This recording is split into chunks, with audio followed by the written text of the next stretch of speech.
Hi, this week for the mini guitar lesson, I thought I would dive into something that we've obviously talked about a little bit already, kind of one of Eddie's signature things, which is two-handed tapping. Now, I'm not going to lie, I am not as great at tapping as I once was. It's something that I really got into, and when I first started learning to do it, thought it was just the coolest thing ever. And I, like a lot of people, heard Eruption, and my mind just was blown. And then if you take things like Nuno Betancourt's intro solo to Mother Don't Want to Go to School Today off the first Extreme album, and countless Reb Beach solos with Winger, including like the start of the solo to Madeline off their self-titled album in 1988. Yes, I'm showing my 80s roots, but that's okay. I don't have any hair roots to show, so I'll show those hair band roots. Eddie was the originator of that. So I got really into it and spent a lot of time working on tapping back in the early 90s in my formative years of playing guitar. As time went on, obviously that type of playing kind of fell out of favor, and I was playing in bands in the mid-90s. It was much more of a straight-ahead type of approach, so I didn't really spend as much time tapping, and over the years, it just never got back into it quite as much as I once was, although I foresee that changing now as I've started playing around with it again a little bit, just prior to Ed's passing, and now with him being gone, obviously, and wanting to work on this tribute video for him.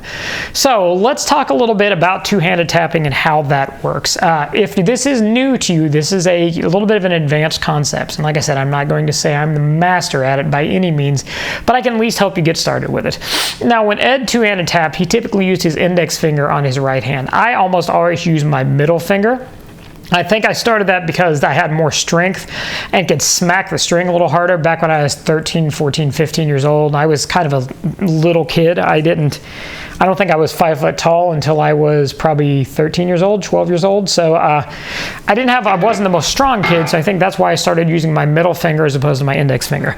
But switching over to the second camera here, what you do basically with tapping is it's similar to hammer-ons and pull-offs. So obviously we probably all know how to do, or most of us may know how to do a hammer-on, where you play a note and then hammer on another note with your left hand. So like for instance, from the C sharp to the D sharp here, that'd be a hammer-on. Looking at the right hand, I'm only picking one note, and then I'm hammering on that second finger to get that second note ringing. Along with that, there's also a pull-off, which is just the opposite. You play the first note, and then you pull off the string down away from you to ring out the second note. So hammer on,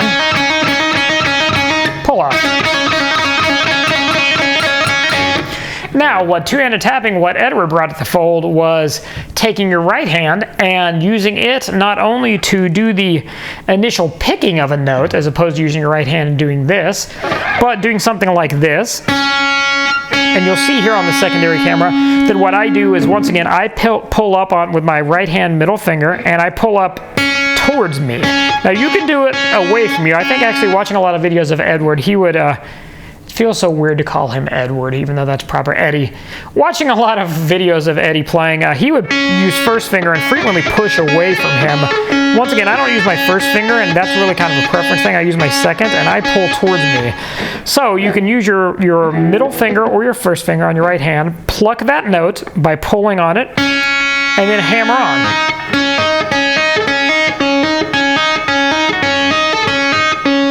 Now, where the tapping part comes in, this guy gets used not only as a pick, but also, for lack of a better way of putting it, almost as like a capo to ring out a third note. So, for instance, looking here, we're starting out on a C sharp with our first finger on the second string, second fret. We're going to use our middle finger or your index finger, up to you, and we're going to use that to pluck or pull on the second string towards us to ring out that C sharp, that second fret. Then what we're going to do is we're going to hammer on our pinky on the 5th fret of that same string. So we get this.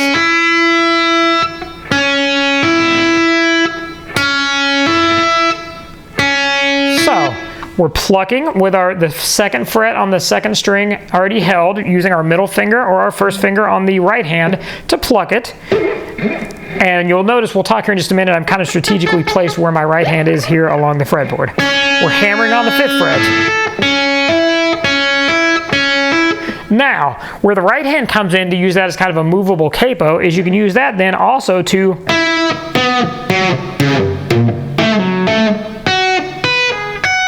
to fret a note. So what we'll do is we will pluck with our right hand middle finger, fretting the 2nd fret on the 2nd string, that's C sharp. We'll hammer on the E, and then we will also use this finger and hammer on the 10th fret. Actually, let's hammer on the 9th.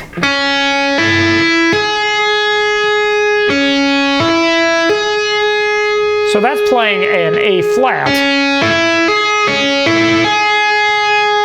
So there you're playing, actually on arpeggio, you're playing 3 notes that make up a chord. And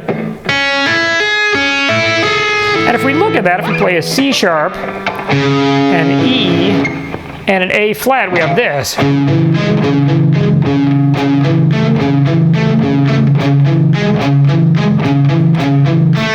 Well, instead of playing that,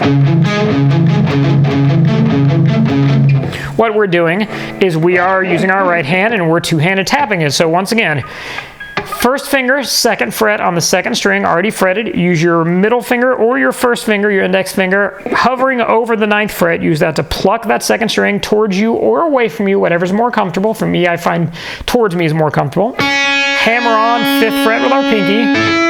Hammer on 9th fret with that finger we use to pluck. You speed it up, it sounds like this.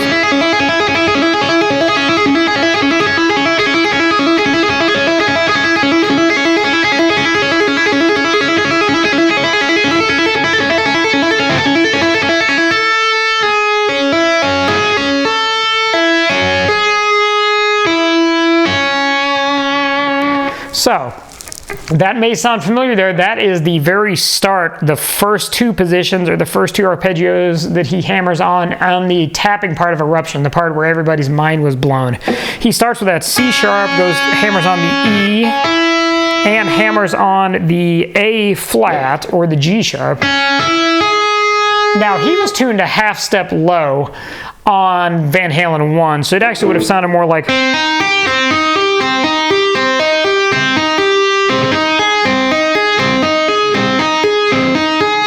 But we're going to play it in the position he played it in, which means we're just going to be a half tone higher. So if you want to play along and try to play along with the part of Eruption, to learn it, one, Godspeed to you unless you're very advanced, because that's still 42 years later is a beast. But just keep in mind that you'll need to have your guitar tuned a half step low to E flat instead of to E. So let's just move up through that, and I'm not going to pretend that I can play Eruption up to speed at this point. At one point I was able to. I'm going to work on getting back there, but we're still going to cover kind of the process. So he starts with that C sharp, E, G sharp. He does that 7 times. We're going to assume that's 7. Then he moves up to the G, or pardon me, the A. He moves his right finger up 1 fret to the 10th fret. We're still on the 2nd string, so you're going from an A flat or G sharp to an A. So 1, 2, 3, 4, 5, 6, 7, 8. We switch 3, 4, 5, 6, 7. Then we slide up our left hand. Now we're doing 4th fret, so the E flat, and we're doing the 7th fret, so we're doing the G flat. And we stay on the 10th here initially, so it goes...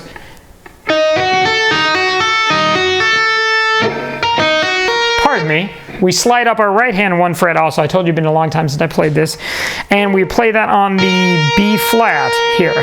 So we're then doing 4, hammer on 7, hammer on 11.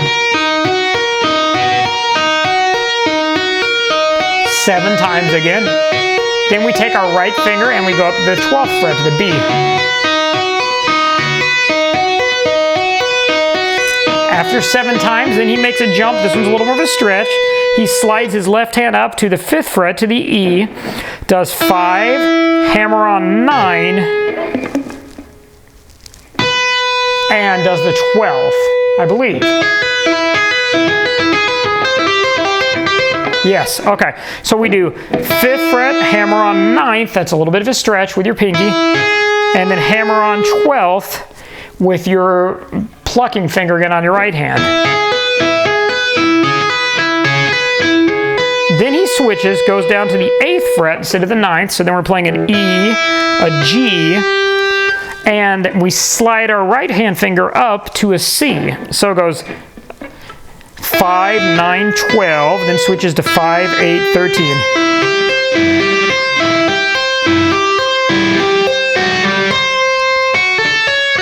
Then we slide up again, and remember each one of these are groups of 7. So we slide up again, we do 7th fret, which is our F sharp. We do the 10th fret, which is our A, and we do the 14th fret, which is our C sharp. You're seeing the pattern here. Then we move our pinky again.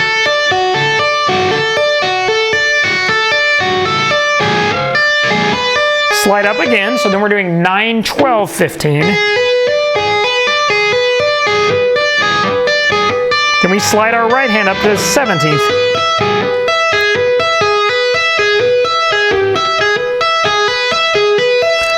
So we're going to go back to the start. We're going to do this really slowly, and we're going to count them off. So, starting out, down 2nd fret, 2nd string, 1st finger, plucking it with our right hand finger, whichever one we're using, whether it is our index or our middle. Hammer on 5th, hammer on 9. Do that 7 times. 2, 3, 4, 5, 6, 7. Then we go up right hand finger to the 10th fret. 1, 2, 3, 4, 5, 2, 3, 4, 5, 6, 7, and we slide up our left hand to 4th. We do 4, 7, 11, 2, 3, 4, 5, 6, 7. Now we slide right hand to 12. 2, 3, 4, 5, 6. We slide our right hand up. We're doing 5, 9, 12, 7 times. 5, 6, 7. Then we go, remember, we're doing 5, 8, 13. And we slide up our right hand. We're doing 7, 10, and we go up to 14 on our right hand. 4, 5, 6, 7. 15 on our right hand.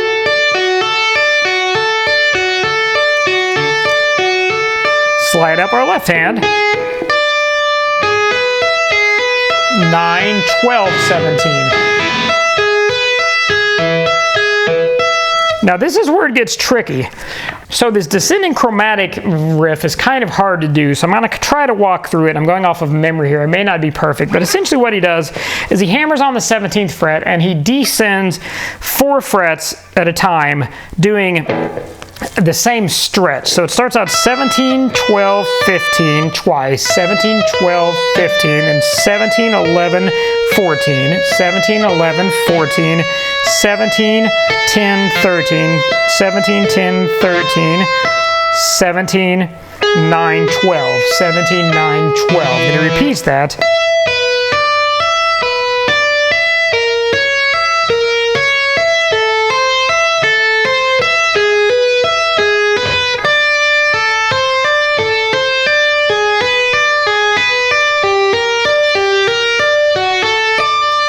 So notice there the next thing, then once he repeats that, going 17, 12, 15, 17, 12, 15, 17, 11, 14, 17, 11, 14, 17, 10, 13, 17, 10, 13, 17, 9, 12, 17, 9, 12. He repeats it. 17, 12, 15, 17, 12, 15, 17, 11, 14, 17, 11, 14, 17, 10, 13, 17, 10, 13, 17, 9, 12, 17, 9, 12. Left hand goes back up to the 10th fret. Right hand goes down 2 frets to 15. So now it's 15, 10, 10, 13, 15, 10, 13, 15, 9, 12, 15, 9, 12, 15, 8, 11, 15, 8, 11, 15, 7, 10, 15, 7, 10. Now right hand shifts again to the 13th fret. And he goes 13, 8, 11, 13, 8, 11, 13, 7, 10, 13, 7, 10, 13, 6, 9, 13, 6, 9, 13, 5, 8, 13, 5, 8. Then he goes down to the 10th fret left hand, and we've repeated this one, this is from early on, then pulls off to the 4th, hammers on the 7th, then slides up the left hand 1 fret,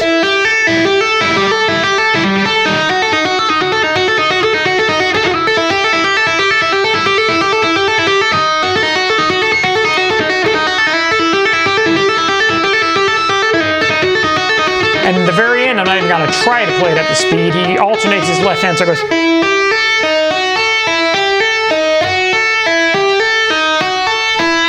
Ends on that E, and then down to open E. And the dive bomb on the trim and everything else. So, that's a monster. I'll warn you, if you haven't done much tapping before, your forearm on your left hand and the bottom part of your forearm down here on your right hand, if you're right-handed like me, opposite if you're left-handed, is going to kill you. Your fingertips on your right hand, unless you do a lot of finger picking, are also probably going to absolutely hate you and scream in frustration and pain from doing that. But practice that, and keep in mind that you can move that all over the place. You don't just have to tap 3-note arpeggios. You can do all kinds of interesting things where you can do taps and slides, where you can tap out scale shapes. I just wanted to stick with the arpeggios, the 3-note arpeggios, because that's an Eddie Van Halen signature. That's kind of what got us all started and what got all of our attention when it came to tapping, was Eruption. The whole